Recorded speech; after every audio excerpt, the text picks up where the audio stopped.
Sir, ಈಗ Pulwama attack ಬಗ್ಗೆ ಈ ಹಿಂದೆ ಪುಲ್ವಾಮಾ ಅಟ್ಯಾಕ್ ಆಗಿತ್ತು, ಈಗ ಅದಾಗಿದೆ. ಇದು ಕೂಡ ಇದನ್ನು ಖಂಡಿಸುವಂತ ವಿಚಾರ. ತಾವೇನ್ ಹೇಳ್ತೀರಿ ಸರ್? ಇವಾಗ ಒಂದು ಸಮುದಾಯವನ್ನ ಈಗ ಈ ವಿಚಾರಕ್ಕೆ ಟಾರ್ಗೆಟ್ ಮಾಡಲಾಗ್ತಾ ಇದೆ. ನಾನು ಕಾಶ್ಮೀರ್ ಪೆಹಲ್ಗಾಮ್ಗೆ ಹೋಗಿಬಿಟ್ಟು ನಾನೇ ನೋಡಿದ್ದೀನಿ. ಅಲ್ಲಿ ಒಂದು ಸ್ಟೆಪ್ಗೆ ಮಿಲಿಟ್ರಿ ಐತೆ, ಚೆಕಿಂಗ್ ಆಗುತ್ತೆ. ಇದರಲ್ಲಿ ಇದು ಏನಾಗಿದೆ ನನಗೆ ಇಷ್ಟೊತ್ತಿಗೆ ಅರ್ಥ ಆಗಲಿಲ್ಲ ಯಾವ ಥರ ಆಗಿದೆ ಅಂತ. ಅದಕ್ಕಾಗಿ ನಾನು PM ಸಾಹೇಬ್ಗೆ ಮತ್ತು ಹೋಮ್ ಮಿನಿಸ್ಟರ್ ಸಾಹೇಬ್ಗೆ ರಿಕ್ವೆಸ್ಟ್ ಮಾಡ್ತೀನಿ, ಫೇರ್ ಇದು ಎನ್ಕ್ವೈರಿ ಮಾಡಿ. ಇದರಲ್ಲಿ ಆಚೆನಿಂದ ಬಂದ್ಬಿಟ್ಟು ನಮ್ಮ ದೇಶದಲ್ಲಿ ಈ ಥರ ಮಾಡಿಬಿಟ್ಟು ಹೋಗ್ತಾ ಇದ್ರೆ ಇದು ಏನು ನಮ್ಮ ಮಿಲಿಟ್ರಿ ಮೇಲೆ ಏನಾಗುತ್ತೆ, ಬೇರೆ ದೇಶಕ್ಕೆ ಏನು ಮೆಸೇಜ್ ಹೋಗುತ್ತೆ ಅದು ನನಗೆ ಅರ್ಥ ಆಗ್ತಾ ಇಲ್ಲ.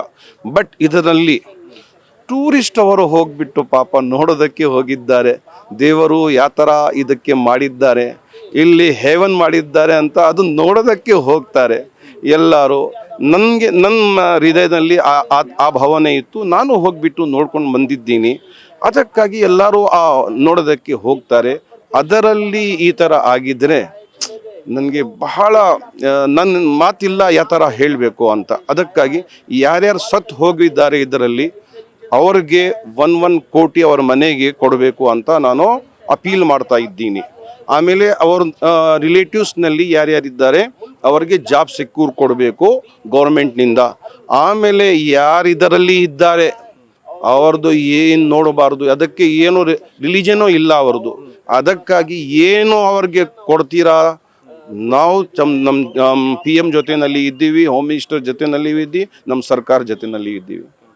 ಸರ್, ಈಗ ಪಾಕಿಸ್ತಾನದ ಪ್ರಜೆಗಳೇನಿದ್ದಾರೆ ಅವ್ರನ್ನ 48 ಗಂಟೆಗಳಲ್ಲಿ ವಾಪಸ್ ಹೋಗ್ಬೇಕು ನಿಮ್ಮ ದೇಶಕ್ಕೆ ಅಂತ ಹೇಳಿ ಒಂದು, ಜೊತೆಗೆ ಯಾರು ರಾಯಭಾರಿ ಕಚೇರಿ, ರಾಜತಾಂತ್ರಿಕ ಕಚೇರಿಗಳು ಸಿಬ್ಬಂದಿದ್ದು ಅವ್ರನ್ನೂ ಕೂಡ ಹೋಗ್ಬೇಕು ಅಂತ ಹೇಳಿದ್ದಾರೆ. ವೀಸಾ ಕೂಡ ಈಗ ನಿರ್ಬಂಧ ಮಾಡ್ತಿದ್ದಾರೆ. ಈ ಕ್ರಮಗಳ ಬಗ್ಗೆ ತಾವೇನು ಹೇಳ್ತೀವಿ? ನಮ್ಮ ಸರ್ಕಾರ ಏನು ಡಿಸಿಷನ್ ತಗೊಳ್ತಾ ಇದ್ದಾರೆ ಅವ್ರ ಜೊತೆಯಲ್ಲಿ ನಾವು ಇದ್ದೀವಿ.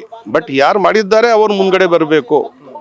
ಮಾಡಿಬಿಟ್ಟು ಹೋಗ್ಬಿಟ್ರು ಏನು ಇದು ಕಾಶ್ಮೀರ ಸೆಂಟರ್, ಅದು ಬಾರ್ಡರ್ ಇಲ್ಲ, ಅದು ಏನಾಗ್ತಾ ಇತ್ತು ಇದು ಎಲ್ಲ ನೋಡ್ಬೇಕು. ಇನ್ನು ಬಿಜೆಪಿ ನಾಯಕರು ಕಂಪ್ಲೀಟ್ ಆಗಿ ಪ್ರಕರಣದ ಆದ್ಮೇಲೆ ಮುಸ್ಲಿಂ ಸಮುದಾಯವನ್ನೇ ಟಾರ್ಗೆಟ್ ಮಾಡಿ ಹೇಳಿಕೆಗಳನ್ನ ಕೊಡ್ತಾ ಇದ್ದಾರೆ.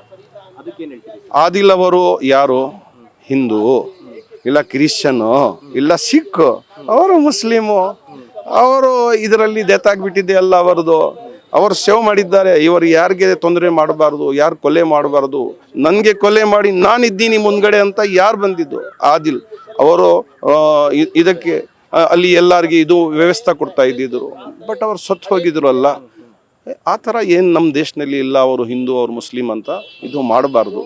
ನಾವು ಇವಾಗ ನಿಂತ್ಬೇಕು, ನಮ್ಮ ದೇಶಕ್ಕೆ ಸೇವ್ ಮಾಡಬೇಕು, ಇದು ಮೇನ್ ಇಂಪಾರ್ಟೆಂಟ್ ಥಿಂಗ್.